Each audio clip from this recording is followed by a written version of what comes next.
Hey guys, welcome back to another video. Welcome back to Sacked in the Morning. I'm your host Caleb, and Tottenham Hotspur have agreed a £55 million deal to sign Mohamed Kudus from West Ham. This was broken by Fabrizio Romano, and it looks like Tottenham Hotspur, they've been in the market for a winger. We know that they wanted Mbeumo. It looks like he might be going to Man United. I'm not really sure about that. We'll talk about another Brentford player linked with Tottenham Hotspur. They ended up going for Mohamed Kudus. 55 million, I think, is a great deal. We look at the going rate for wingers this sort of window. Elanga's gone for 52 plus 3. Madueke looks like he could be going to Arsenal. I think that Neto went for 55, 60 last year. I think it's the sort of going rate for these sort of wingers, and I think that it's a really good option for Tottenham Hotspur. On that right side, he can cover the left as well. He can play in the 10, so he's very versatile. He could potentially be a human Son replacement. It looks like Son might leave this summer. He was apparently excited to work with Thomas Frank. That's what Sky Sports was saying. Obviously, the sort of transfer of West Ham to Tottenham Hotspur, the rivalry or whatever, the last person to do that transfer was Scott Parker. I think it's a massive opportunity for him. Apparently, he only wanted Tottenham Hotspur. That's always a good sign.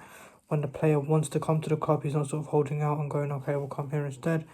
I think it's a massive opportunity for him. I think he's a talented player. He's a really good dribbler. He's got a good end product. I know he didn't have the best of seasons last season, but West Ham were atrocious. And sometimes when your club has a poor performance or a poor season, your performance will drop off. West Ham were pretty atrocious last season. I think that he's a very, very talented player. I think he'll go straight in. I think he starts on that right wing. I think he's better than Brennan Johnson. Brennan Johnson's probably a better finisher in terms of he scores more goals, he's more clinical, but I think Kudus overall, his overall play, he's a much better player. He will create more chances for Tottenham Hotspur. He'll probably have better numbers in terms of his assists as well. I think it's a great signing for Tottenham. The fee is also really good, especially when we look at Madueke to Arsenal. It looks like it's going to be a similar sort of fee. It looks like Chelsea are going to, without talking about Chelsea and Arsenal in this video, Chelsea are probably going to demand around 55 million. Apparently, they rejected the £50 million bid that Arsenal put in today. So Kudus getting in for sort of a similar price to Madueke, if not potentially even cheaper, I think is brilliant for him. He's got the opportunity to play Champions League football. He obviously used to play for Ajax. He obviously did really well over there. He went to West Ham last season. It wasn't his season, but the season before that, he was absolutely fantastic. Tottenham Hotspur really strengthening. And then you look at that, they've really brought in Matthias Tell. I'm not necessarily sold on Matthias Tell.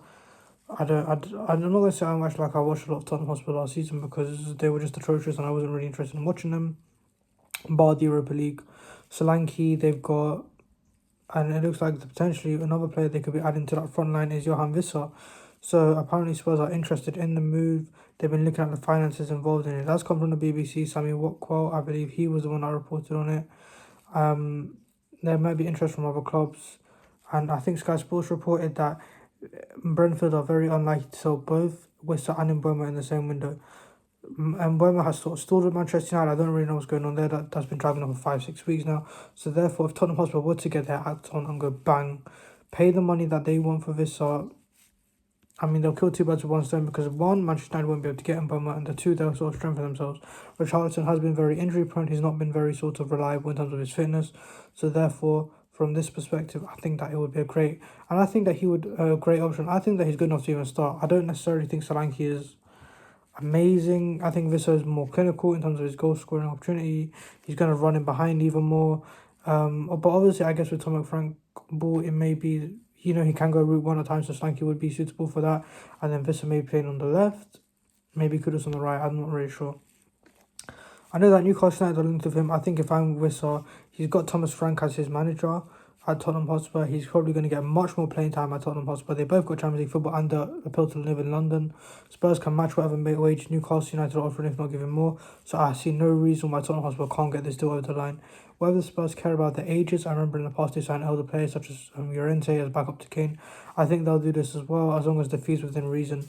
Obviously, I think he has 1 year left. I don't know if there's an option to extend. I think there is. So Brentford could be a bit sort of demand a lot of money. I think realistically 30 to 35 million, I don't think that's a bad deal for Wissa. He scores a lot of goals. I think he got 19 last season in all competitions. He consistently gets goals. I think 30 to 35 million, I don't think that's a bad deal. I think if we're starting to get above 40 with his age, you can sort of go, okay, that's a bit much. But it looks like Tottenham are potentially cooking. I still think that it looks like Coutinho Romero might be staying as well. I still think midfield-wise, they are still a bit weaker than the others. I look at the other sort of sides midfield. I think Aston Villa's midfield is better than theirs. I think Chelsea's midfield is better than theirs. Newcastle's midfield is better than theirs. Liverpool's midfield is better than theirs. Arsenal have gone and got Zubimendi. Their midfield's better. Man City's midfield's better. There's a lot of sides who have much better midfields than Spurs. Much stronger, physically stronger midfields than Spurs. I think Kudus and Maddison as a midfield physically is not strong enough. I think Basuma is very inconsistent. So I do think Spurs need another midfielder in there as well. If they get another midfielder in, obviously alongside Kudus, alongside Wissa, I think their defense is really solid. Next season potentially they could be maybe finishing top 8, which is a massive improvement. They are going to be playing Ties Week, so they will need the squad depth. But I do think I think Tottenham will be a lot more compact this season. Not going to give away silly goals, and just for that perspective, they're going to sort of climb out of the league. They're not going to throw the league away like they did. I don't see Thomas Frank as a manager to come in with the sort of ego that Ange had and sort of go, right, I'm going to win a trophy. Nope, I think Frank will listen to the board. The board will prioritise the league and try to win the Champions League. I think he'll do that. I think Spurs might go out of the cups quite early, the Carabao Cup and FA Cup, but I do think that they will do potentially top 8 in the league. I can't see them breaking into the sort of top 6. I think the top 6 from last season will be the top 6 again this season. But I think Spurs could finish above Nottingham Forest. It just depends whether they can play twice a week. They're not going to sustain the same amount of injuries because they don't play the high line. Van der Ven won't get the same amount of injuries. Nor will Coutinho Romero. I don't see Udogie or Porro getting that many injuries compared to the high line that Andrew's playing. So it will be very interesting to see what Tottenham do. And it looks like they're keeping Romero, which is great news for them. I think it's a very, very finally sort of a good time to be a Tottenham Hotspur fan in the sense that it's not going to be as painful as it was last season, even though they did end up winning Europa League. That's my thoughts. Let me know what you think. I think Spurs will do well. I think Kudus is a fantastic signing. I think if they get Wissa as well, I don't see any reason for Wissa not to go to Tottenham. Champions League football, he's going to basically start there. He's going to get the opportunity to live in London as well. But he's not going to go to Chelsea. Chelsea have 3 strikers. He's not going to go to Newcastle. He's not going to start out of Isak. He's not going to go to... there's nowhere else. Manchester United maybe, but... Man United, I don't really know Man United. I think they'll probably go for Watkins, to be honest with you. Just maybe because that European experience. But let me know what you think. Anyway, guys, thanks for watching.